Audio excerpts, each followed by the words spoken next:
Yung babae sa sulok ng sala.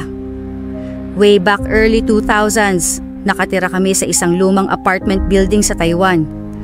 Alam mo yung vibe ng mga J-horror movies? Ganon mismo, madilim ang hallway kahit may ilaw, laging malamig.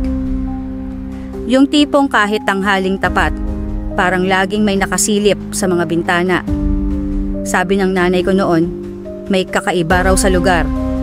Hindi niya maipaliwanag, pero ramdam niya.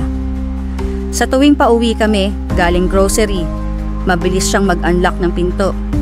Tapos, parang laging may nagmamadali kaming pumasok. Noong nakaraang taon, habang nagkakape kami ng tatay ko pag uwi niya sa Pilipinas, bigla kong naalala yung apartment. Alam mo, may naalala ko, sabi ko.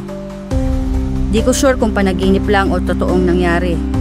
Nung mga 9 o 10 yata ako, may nakita akong matandang babae sa sala natin. Nakatayo siya sa sulok, katabi ng lumang couch.